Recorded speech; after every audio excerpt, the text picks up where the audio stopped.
Casos médicos que revelan no solo los desafíos de la medicina moderna, sino también las historias humanas detrás de cada diagnóstico.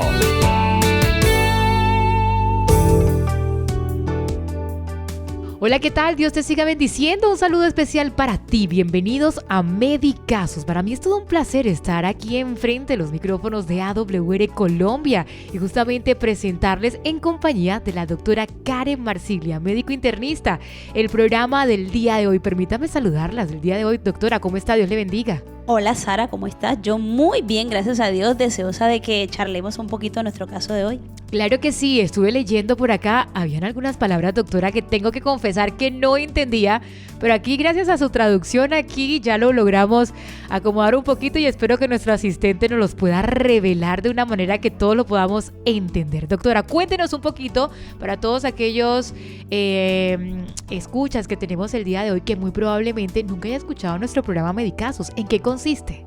Bueno, Sara, nuestro programa básicamente lo que busca es que a través de casos médicos podamos desarrollar algunas enfermedades de las más comunes que tenemos y llenar a nuestros radio oyentes de herramientas que les permitan a ellos identificar signos de alarma para poder consultar o poder ayudar a algún familiar, algún amigo. Básicamente lo que busca es brindar herramientas, no llenarnos de miedo, y la traducción ayuda de las palabras médicas ayuda a que nosotros podamos identificarnos con los casos que presentamos. Muy bien, entonces el día de hoy no será la excepción. Tendremos un caso médico muy especial. Usualmente los que hemos tenido en otros episodios hemos tenido un final feliz, pero el caso médico del día de hoy les voy adelantando. Sin spoiler. No, bueno, es que el caso médico del día de hoy yo quiero empezar a darle un poquito de tráiler aquí, porque creo que tenemos que estar muy alerta, muy atentos a todos esos síntomas y signos que cada uno de nosotros presentamos para evitar un desenlace no favorable, doctora. Así que importantísimo que cada uno de nosotros podamos estar muy alertas, muy atentos. Así es, Sara. Yo creo que ninguno de nosotros quiere terminar mal en cualquiera de las enfermedades que nos toque afrontar en la vida, ni nuestros familiares, pero es cierto que enfrentar una enfermedad requiere disciplina, compromiso con uno mismo y una red de apoyo familiar comprometida con el paciente, que es lo que buscamos finalmente aconsejar a nuestros radioyentes. Muy bien, mis queridos amigos, queremos darle lectura entonces a nuestro primer caso del día de hoy. Bueno, realmente el único caso que vamos a tener el día de hoy, doctora, pero es la primera parte porque dividimos el caso en 3 secciones y vamos a escuchar en qué consiste para entrar en materia en el caso del día de hoy. ¿Le parece? Listo, escuchemos entonces. Muy bien, vamos a pedirle entonces a nuestro asistente que dé lectura al caso del día de hoy. Paciente de 63 años, masculino, proveniente de zona rural, sin antecedentes patológicos conocidos, que es remitido desde su centro de referencia donde se encontraba hospitalizado desde hacía 3 días con fiebre y dolores musculares generalizados, con diagnósticos de sospecha de dengue, dado por fiebre, dolor de cabezas y manchas en la piel rojizas. En la tarde del día 30 comienza a presentar fiebre elevada de 40 grados, precedida por intenso escalofrío, dolor torácico, difuso de moderada intensidad, que aumentaba a la inspiración, dificultad para respirar, a la inspiración y tos que va en incremento, agregándose tos con moco y sangre que luego presenta mayor presencia de sangre. Al examen físico se detecta ansioso, con coloración azul en los labios, aumento de frecuencia respiratoria. Al auscultarlo, se evidencian ruidos en ambos campos pulmonares. A nivel cardiovascular, muestra intensa taquicardia de 140 latidos por minuto y tensión arterial baja, por lo que el médico de asistencia decide remitir urgente al hospital a las 9 p.m. Muy bien, doctora, tenemos un caso que nos deja en expectativa el día de hoy y quiero iniciar desglosando un poquito el caso del día de hoy con el tema de que nuestro paciente es un adulto mayor, 63 años. Aparentemente todo indica que podría llegar a ser dengue y me gustaría preguntarle, doctora, si la edad de nuestro paciente puede llegar a ser un factor de riesgo para un desenlace un poquito no tan favorable. Bueno, Sara, hay que decir que estas enfermedades infecciosas, no solo el dengue, sino muchas otras, tienen mayor alcance o mayor morbilidad en los pacientes en los extremos de la vida. Decimos los niños menores de 5 años y los adultos mayores, entre más avanzados en edad esté, pues están ahí como en la escala de riesgo. En este caso nuestro paciente tenía 63 años y sí puede que condicione un riesgo para el desarrollo de la enfermedad la edad que tenía. Bueno, doctora, me imagino entonces que a medida que el caso vaya avanzando y tengamos más datos, nos iremos a dar cuenta si es probable que la edad pudo haber tenido una influencia más fuerte en este caso. Sin embargo, me llama mucho la atención y aprovechando, muchos de nuestros oyentes son de la tercera edad, doctora. Me gustaría de entrada poder dar algunas recomendaciones para nuestros queridos amigos que son de la tercera edad que nos están escuchando en este momento, o a lo mejor usted necesita esta información para su papá, para su abuelo, para su mamá, alguien que sea de la tercera edad. Una recomendación especial para todos nuestros amigos de la tercera edad. Bueno, hay que decir, Sara, que, o recapitulando, estas enfermedades suelen ser un poco más indolentes en los extremos de la vida, niños menores de 5 años y mayores de la tercera edad, mayores de 60 años. Con recomendaciones puntuales con respecto a nuestro caso, yo diría que si esta persona vive en un lugar rural, aprender a manejar bien los residuos, las excretas, las deposiciones, también cómo manejamos el agua, porque es bien sabido que a veces entre más rurales estamos, pues no tenemos un sistema de acueducto y esto va a predisponer a que haya mayor replicación de los mosquitos, que son como la fuente fundamental de transmisión en este tipo de enfermedad que estamos hablando. Entonces yo creo que aprender a manejar el agua, aprender a manejar los residuos y tratar de tener al día todos nuestros chequeos de salud. Muy bien, recomendaciones muy importantes a tener en cuenta. Nuestra doctora Karen Marsilia, médico internista, nos da algunas recomendaciones. El caso del día de hoy aparentemente se desenvuelve dentro de un panorama que el diagnóstico podría llegar a ser dengue. Y a propósito de esto, doctora, creo que un factor de riesgo importante de la historia del día de hoy, del caso que estamos desarrollando, es que nuestro paciente vive en zona rural. Justamente usted comentaba que el hecho de que vive en una zona rural, el tratamiento de las aguas, también zonas húmedas, podría llegar a propiciar el mosquito por el cual se transmite esta enfermedad. Sin embargo, usted tocó otro aspecto que me llama mucho la atención y es el tema de los antecedentes del paciente. Nos indica que aparentemente es un paciente sano, sin ningún antecedente. ¿Será, doctora, entonces que podríamos afirmar o nosotros podemos decir que si el paciente es sano, quizás las complicaciones del dengue no sean tan fuertes porque es un paciente sano, o independientemente de sus antecedentes o cómo se sienta el de salud o qué otra enfermedad de base tenga, se puede llegar a complicar o sería exactamente igual?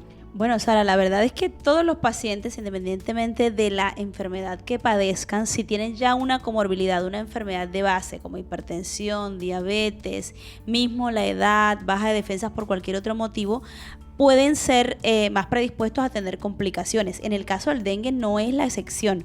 Cuando nosotros pensamos en la historia natural de la enfermedad y en la clasificación por grupos, hablamos de dengue sin signos de alarma, dengue sin signos de alarma asociados a pacientes que tienen comorbilidades, y dengue con signos de alarma y dengue grave. En el caso de los pacientes que no tienen comorbilidades, estos pacientes, si no tienen signos de alarma, pues pueden ser tratados en los primeros centros de atención. Pero en los casos sin signos de alarma y que tienen alguna comorbilidad, es decir, mujeres embarazadas, menores de 1 año, mayores de 65 años, personas de pronto obesas, hipertensas, diabéticas, asmáticos con alguna enfermedad renal o alguna enfermedad, como ya dije antes, que condicione que el sistema inmune esté un poco débil, van a tener mayor predisposición a que la historia de la enfermedad sea un poco más fuerte, grave y letal. Entonces es importante siempre saber los antecedentes de mi paciente. ¿Qué me llama la atención de este que estamos conversando?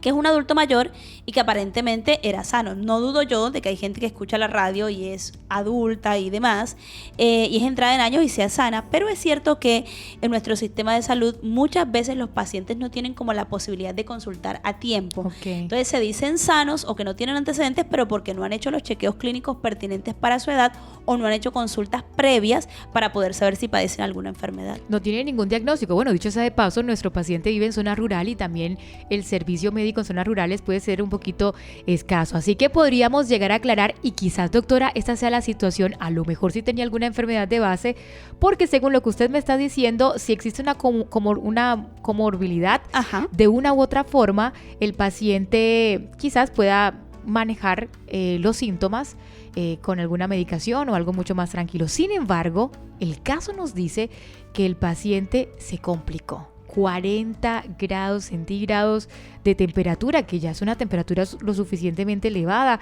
El paciente entró en taquicardia, muchos escalofríos, también coloración azul en los labios. Ya yo, cuando voy escuchando este tipo de síntomas, hasta me alarmo. Y el centro médico en donde él estaba ya no daba abastos con sus síntomas. Fue necesario remitirlo.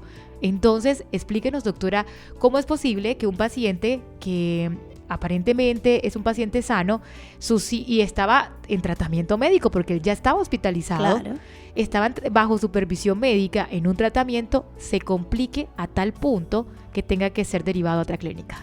Bueno, Sara, hay que aclarar en este punto que el dengue es una enfermedad infectocontagiosa compleja que no tiene un tratamiento específico. Todos sabemos, y yo creo que la mayoría de la gente que ha tenido dengue o conoce de familiares que han tenido dengue saben que básicamente lo que los médicos hacen es paracetamol, acetaminofén y manejo con líquidos y mucha pauta de alarma, porque no tiene realmente un tratamiento establecido de momento. Pero lo que sí sabemos es que tiene varias etapas la enfermedad. Una primera parte febril, que puede demorar los primeros 5 a 7 días, acompañado de dolor de cabeza, dolores musculares, de dolor retroocular, de mucho cansancio. Después tenemos una fase crítica en donde el paciente puede disminuye la fiebre y el paciente puede recuperarse o complicarse, y posteriormente podemos tener un dengue grave. En el caso de nuestro paciente, tenemos un paciente que entró con síntomas clásicos, síntomas que son inespecíficos inclusive, porque lo que nos describen es esto que ya dijimos recién, y que después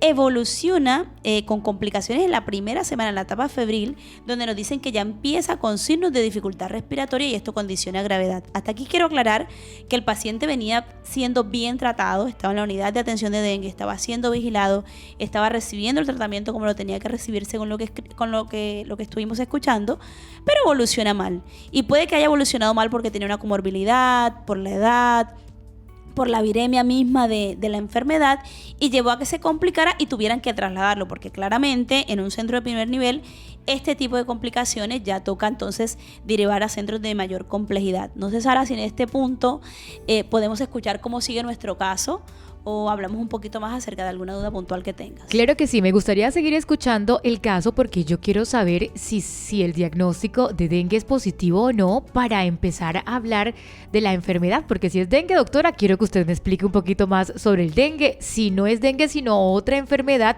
necesitamos saber de qué manera podemos ir evaluando, porque es probable que alguno de nosotros o uno de nuestros familiares pueda tener síntomas similares y tenemos que saber cómo actuar frente a esto. Así que, doctora, ¿qué le parece? Sin más preámbulos, escuchemos de voz de nuestro asistente cómo continúa el caso del día de hoy. Llegando aproximadamente a las 9:45 p.m. al hospital con un cuadro de dificultad respiratoria, por lo que es ingresado a la sala de cuidados intensivos, donde se realiza intubación endotraqueal para ventilación mecánica invasiva. Se realizan los estudios pertinentes con diagnóstico de dengue grave, con hemorragia pulmonar severa. Doctora, lamentablemente nuestro paciente sigue grave. Ya ha sido internado en unidad de cuidados intensivos, ya llegamos a un soporte vital como es la intubación. Ya cuando hablamos de intubación, doctora, ya es algo muy, muy al límite, muy como de vida o muerte, ¿no? Sí, Sara, hay que decir que nuestro paciente se nos agravó. Uno pensaría cuando empezamos a escuchar el caso clínico con los síntomas que tenía y demás, que el camino iba por otro lado, pero actualmente tenemos un paciente grave. Todos los pacientes que entran a la unidad de cuidados intensivos pueden tener dos caminos, o salir de ella o quedarse allí. Entonces, en esas estamos con nuestro paciente.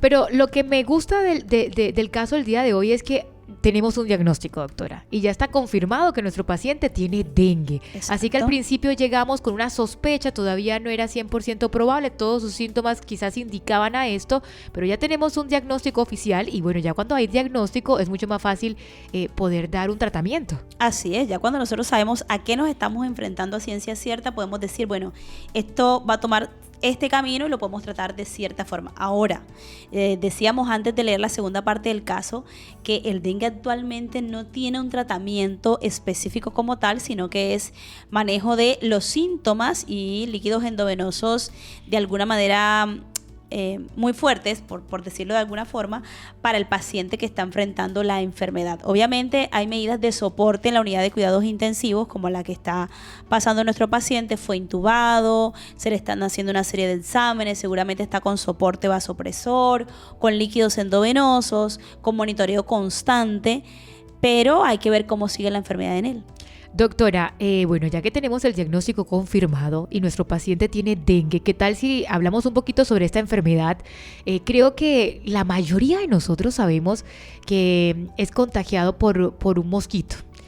Así que es muy probable que en lugares rurales, como es nuestro paciente, o también en lugares donde se almacenan aguas residuales, nosotros podamos adquirir este contagio. Sin embargo, necesitamos de pronto estar enterados un poquito más cuáles son esos otros factores de riesgo, de qué manera nosotros podemos cuidarnos del contagio. Bueno, Sara, el dengue es una enfermedad infecciosa ocasionada por un flavivirus, denominado el virus del dengue. Hay 4 serotipos, es decir, si a mí me dio dengue por un serotipo, puedo volver a repetir porque mi sistema inmune no conoce los otros 3. Por eso hay personas que han tenido dengue varias veces en su vida. Es una amenaza para la salud pública a nivel global y los países tropicales y subtropicales están en el ojo del huracán, ¿sí? O sea, nosotros, que somos un país en el trópico, vamos a tener muchos episodios de dengue. De hecho, somos zona endémica.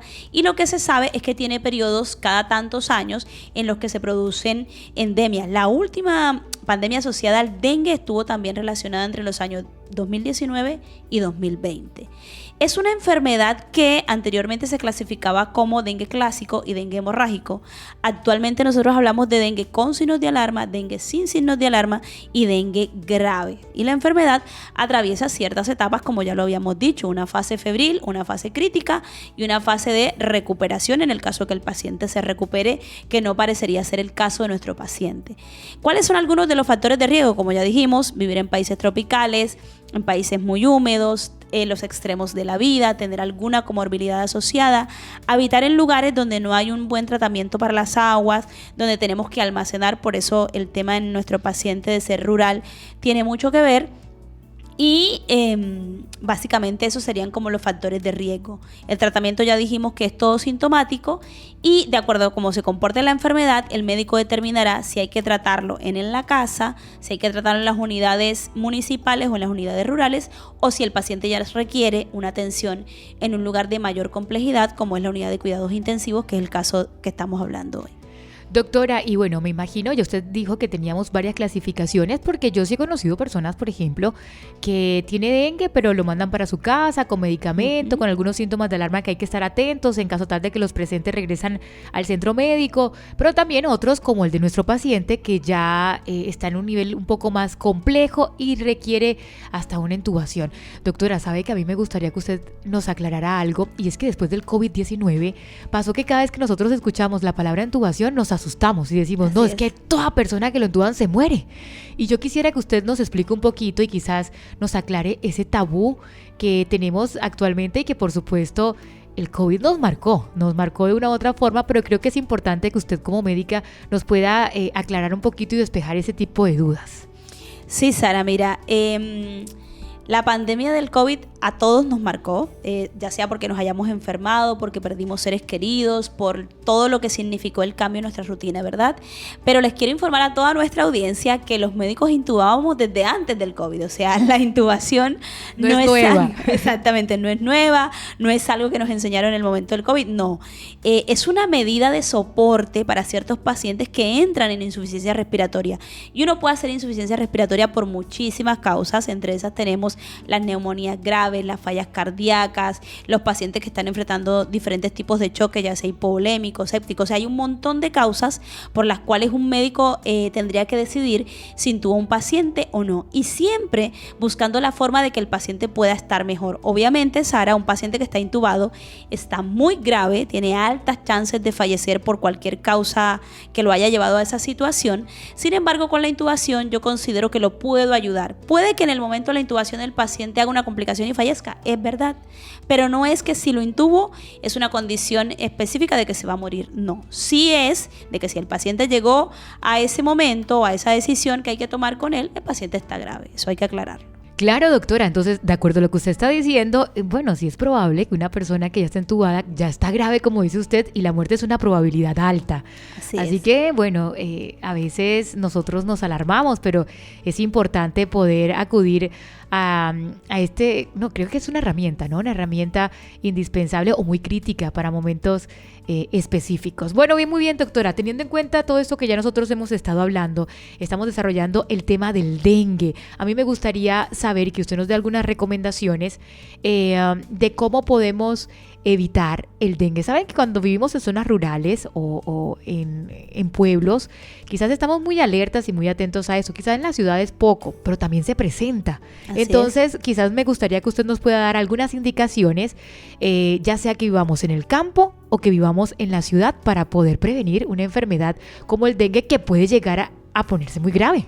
Así es. Bueno, Sara, hay que una parte importante que no hemos mencionado y que tal vez fue un error mío, el tema de que el transmisor es el mosquito o la hembra del mosquito Aedes aegypti, ¿sí? O sea, la picadura de esta hembra, cuando pica a un ser humano enfermo y después va y pica a otro, ahí se va transmitiendo la enfermedad. Entonces, sería ideal que nosotros pudiéramos erradicar al mosquito, porque además no solo transmite el dengue, sino que transmite otra serie de enfermedades, ¿no?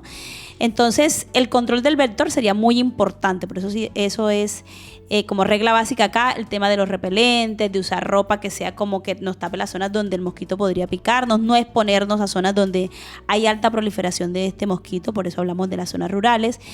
Lo del tema del agua tiene que ver con que ella allí pone sus huevitos y es más fácil de que esos huevitos duren mucho tiempo, y por eso al tratar mejor nuestras aguas, evitar guardar tanta cantidad, o si la tenemos que guardar porque es así en el lugar donde vivimos, la podamos usar e irla recambiando, también ayudará a que ese mosquito no se replique de una forma como tan rápida, de tal forma que podamos controlar este tipo de infecciones. Ahora, Sara, algo importante, el otro día yo asistí a una reunión del lanzamiento de la nueva vacuna contra el dengue.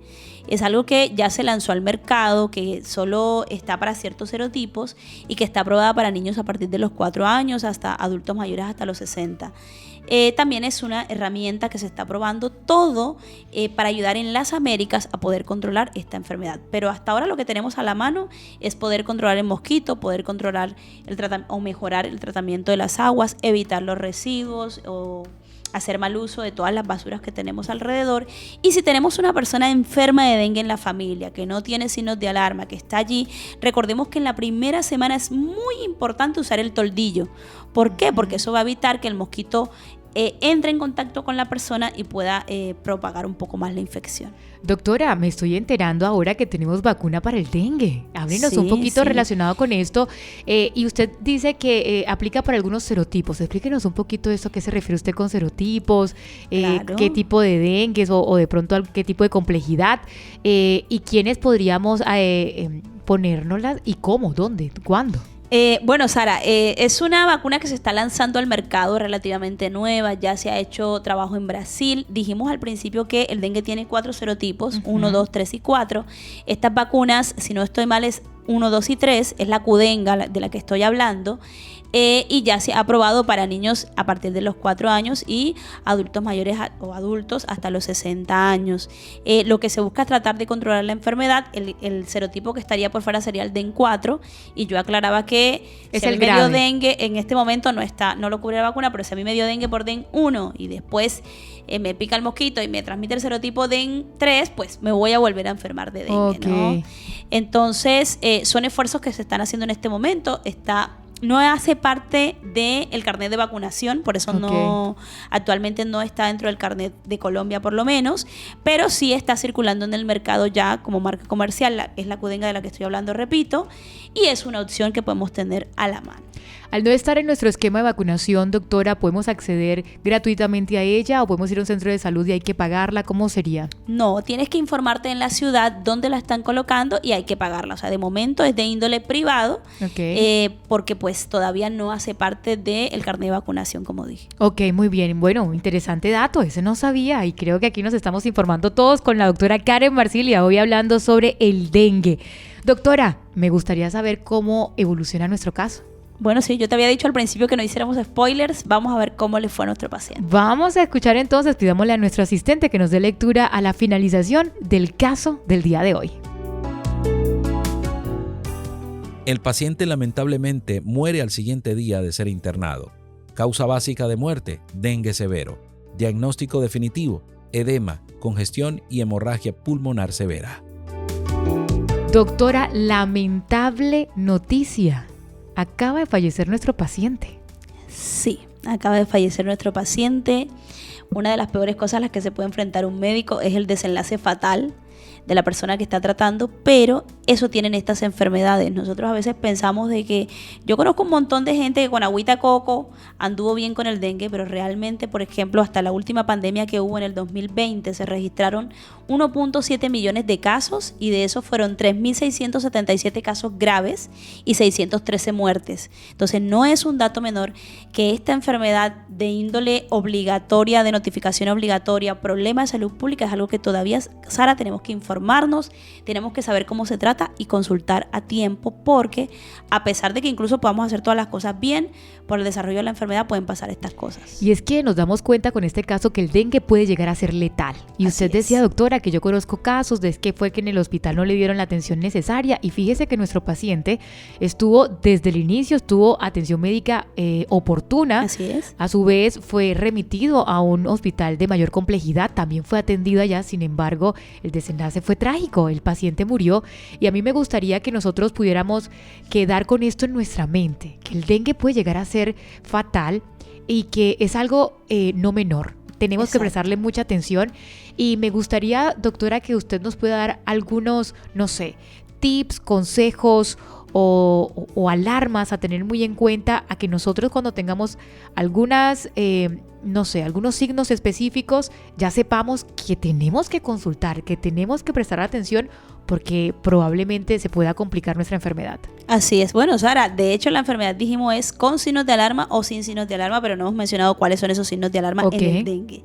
Dolor abdominal intenso o dolor abdominal a la palpación del abdomen que sea persistente, o sea, no es que me dolió un ratico y después se me pasó, sino que yo sé que yo tengo dengue, que ya fui, que ya me dijeron que fuera para la casa y si desarrollaba algún síntoma volviera. Bueno, el dolor abdominal persistente, intenso, que no cede con nada, los vómitos persistentes, la acumulación de líquido, es decir, se empezó a hinchar el paciente, se le hinchó la cara, se le hincharon los brazos, las piernas, el sangrado, ni qué decir, se empezó a tener sangrado por la nariz, por la boca, de pronto heces con sangre, materia fecal con sangre quiero decir, orina incluso con sangre, todo eso me tiene que llamar la atención. Si yo veo que mi familiar está como ido, como... me acordaba recién de una prima mía que dice mortalito, o sea, como que se le va el cuerpo a los niños, sobre todo que se ve mucho esto, o si se ponen irritables o llorosos, en el caso también de los niños, ni qué decir si se desmayan o pierden el tono postural, si el abdomen se les infla, además del dolor que ya mencionamos, todo esto me tiene a mí que llamar la atención. Tan pronto yo note esos síntomas, doctora, necesito acudir a un centro médico. ¿Es así la indicación? Exactamente. Sobre todo, vamos a suponer el caso que usted fue diagnosticado con dengue, que no tenía síntomas graves en el momento que se lo diagnosticaron, que las plaquetas estaban bien, el hemograma estaba normal y lo mandaron para la casa con pautas de alarma, con recomendaciones. Si usted nota que estando en la casa desarrolla cualquiera de estos síntomas y que son todos muy intensos, debería volver a consultar. Pasa mucho, Sara, que a veces la gente se vuelve loquita cuando le dicen que tiene dengue y lo mandan para la casa y se hacen como 5 hemogramas en el medio. Y la caída de las plaquetas per se no es un signo de alarma. O sea, las plaquetas pueden bajar y después pueden ir aumentando relativamente. Ahora, la caída de las plaquetas acompañado de algunos de estos síntomas que ya mencionamos, pues sí tendrán que ser de manejo y el médico tendrá que definir si tiene que internar a este paciente y dónde, ¿no? Si en sala general o lo pasa a intermedios o a cuidados intensivos. Creo que es importante aclarar, doctora, por qué un diagnóstico de dengue no se puede dar al primer día. Y a veces consultamos y vamos y dicen, no, necesitamos mínimo 3, 4 días de fiebre para poder identificar, volver a hacerte un hemograma, analizar cómo está. Y me gustaría que usted nos pueda explicar, quizás como para que podamos entender un poquito, y es que cuando vas muy probablemente a la primera consulta en el médico y tengas dengue, no es fácil detectarlo a través de un examen de sangre, sino que necesitan un periodo más de tiempo. Claro. Entonces explíquenos un poquito cómo esto funciona, para nosotros también tener en cuenta los periodos que se desarrollan en esta enfermedad. Bueno, Sara, nuestro paciente entra en contacto con la hembra de la Aedes aegypti y empieza a desarrollar síntomas 3 a 5 días después, y estos síntomas son fiebre alta, es la famosa fiebre quebrantahuesos, dolores a nivel generalizado de los huesos, de los músculos, dolor de cabeza, dolor detrás de los ojos, y a veces puede presentar manchas o puntitos rojos en el cuerpo, ¿sí? Esos son síntomas que puede tener cualquier paciente que empiece a desarrollar la enfermedad. Pero ¿qué pasa? En sangre, el NC1, que es una partícula que nos ayuda a ver si el paciente tiene dengue o no en los primeros 5, va a demorar entre los primeros 3 a 5 días. Si el paciente el primer día que se siente mal va a la consulta, pues seguramente en el laboratorio va a estar todo bien. Por eso sugerimos esperar unos 3 a 5 días. En la medida de que el paciente tolere los síntomas en la casa, se pueda controlar. Si no, usted puede consultar en cualquier momento, pero el examen puede dar negativo, aunque el caso siga siendo sospechoso. Y después haya que repetirle las pruebas nuevamente. Después de esos 5 días, el cuerpo ya con la reacción inmunológica desarrolla los anticuerpos, entonces el IgM y el IgG para dengue pueden dar positivos. En el caso de nuestro paciente hubo que hacerle el diagnóstico a través de la PCR, que pues confirmó finalmente la sospecha que se tenía. Entonces, la primera semana es la fase febril, los primeros 5 a 7 días hay que esperar un poquito para que se positivicen las pruebas y además el hemograma se puede empezar a alterar. Pueden bajar los glóbulos blancos, puede aumentar el hematocrito y disminuyen las plaquetas, que es como lo que la gente más sabe con respecto a eso. ¿Qué se aconseja en esa primera semana? Que el paciente se hidrate mucho, ¿sí? Y que haga la consulta oportuna. De acuerdo al médico que lo revise, se determinará si el paciente se puede quedar en la casa, si se tiene que quedar hospitalizado o tiene que ser trasladado a algún lugar de mayor complejidad. Doctora, clarísimo. Ahora podemos entender de una manera mucho más gráfica, digo yo, porque paso a paso, a medida que usted iba explicando, eso iba llegando a mi mente. ¿Y por qué es tan importante seguir como un control médico? No es como que ya fui una vez y ya me dijeron que no tenía nada y ya no vuelvo a regresar. No, es importante que el control pueda estar. Inclusive, bueno, a mi hijo le dio dengue, doctora, dicho sea de paso, y cada 2 días tenía que ir al hospital a que le hicieran su control de plaquetas para verificar de que todo estuviera bien. Y es importante todo eso que usted está explicando porque tenemos que tener conciencia. Usted justamente habló que esta es una enfermedad de salud pública, es importantísima, es totalmente endémica. Recientemente fue una pandemia. Exacto. No fue como el COVID-19 que nos alarmó a todos, pero sí fue de índole mundial, y es tan importante que nosotros estemos enterados de cómo funciona y de qué manera tenemos nosotros que acudir al médico y cómo tenemos que comportarnos ante esta enfermedad. Lamentablemente nuestro paciente del día de hoy falleció, doctora, y la muerte hace parte de la vida. Y lamentablemente es un dolor profundo para los seres queridos, para las personas que están a nuestro alrededor, por supuesto para los doctores. Me imagino que no debe ser nada fácil cuando uno de sus pacientes muere. La verdad que no lo es. Sobre todo tener que comunicar la noticia. Yo me imagino que este paciente tenía familiares y demás, y debió ser algo muy difícil en ese momento. Antes de seguir hablando del impacto que tiene para la familia y para el cuerpo de salud, hay que decir algo, Sara, con esto que decías de la pandemia, y es que los estudiosos del dengue dicen que mata más que el COVID. ¡Wow! ¿Por qué? Porque como ya se hizo endémico y decíamos que tiene como un ciclo cada 4 a 5 años, son muchos los pacientes afectados y muchas las muertes que se dan, y sobre todo no se ha logrado un control, porque el COVID, si bien fue como de alto impacto, nos cambió como de un día para el otro, actualmente es algo que se controló y que se espera que no vuelva a haber una pandemia cercana con respecto a este virus. Pero con respecto al dengue, que cada 4 a 5 años se presente un aumento de los casos y que esto lleve a casos graves y muertes, realmente es grave. Por eso es que se dice que es un caso que es algo muy importante para la salud pública, y lo que se busca es, a través de programas como este, precisamente crear conciencia, compromiso, que la gente tenga curiosidad de conocer la enfermedad, de enfrentarse a ella, de no tenerle miedo y de hacer la consulta oportuna. Doctora, sin lugar a dudas tenemos un Dios todopoderoso que es capaz de darle sabiduría a los médicos para poder aprender, por supuesto, a cómo manejar este tipo de situaciones.